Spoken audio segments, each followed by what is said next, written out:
Okay, prepare muna tayo ng ating breakfast. Ay, laglag.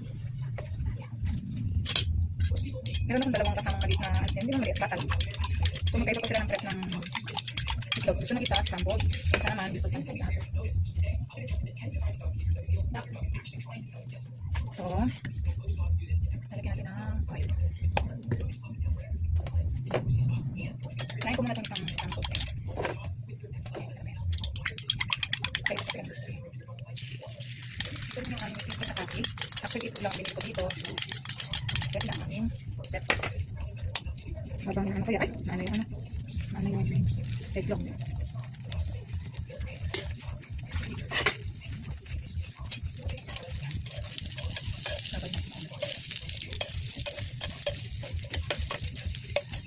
Dito naman yung ay, nasigla ko. Ako lang.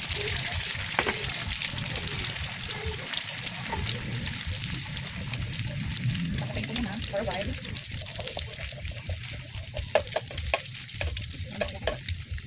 So, amin ko na yan after 1 minute.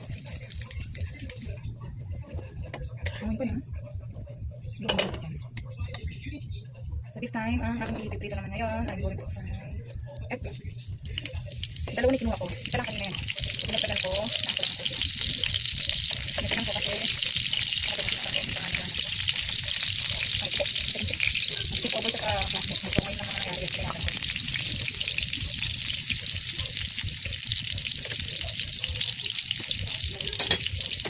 Kabilang side, ilalagay ko dito.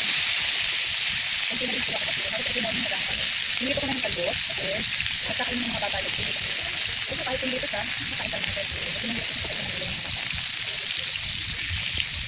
Para makakain ko sila, ilagay natin ng 1 tablespoon.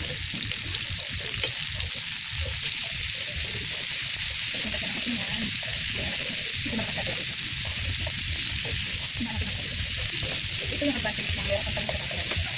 Kaya hindi discard sila. Lalo na sa mga manin na nagtitipid. So, yung agahan namin, nakulit lang siya. Ay, 30 pesos, 35 pesos. Natin 40 pesos na ulit pa. Ito yung makakasal. Kaya kailangan sa pagkakasal. Saka yung mga anak ko na ay nakakunti pang pinili.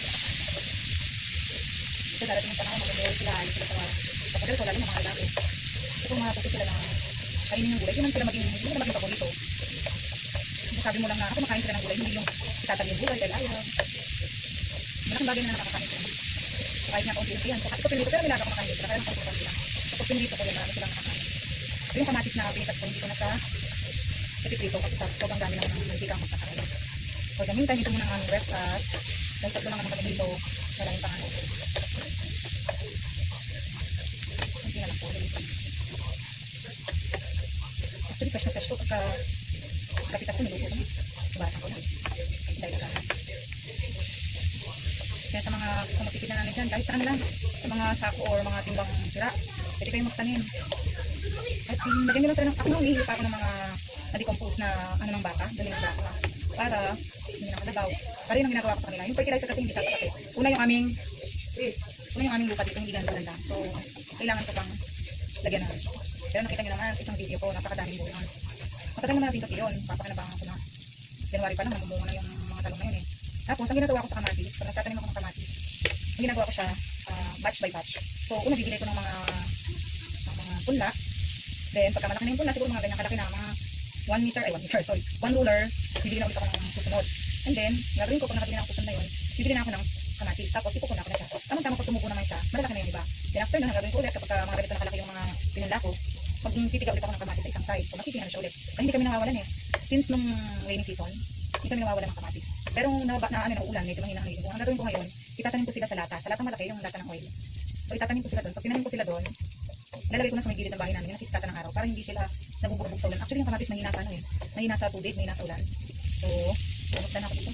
Ako lang ako diyan. So, may nakapag ano to, parang medyo crispy. Andun sa ano? Andun na. Doon natin doon sa malapit sa ilalim ng Durobox dyan, sa Cosmonet. Hindi na pala yung panganin ko. Buti ng dugay ang ice. Kasi pinagkakanin ko. Dahil vegetarian. Hindi lang vegetarian pa kami. Okay.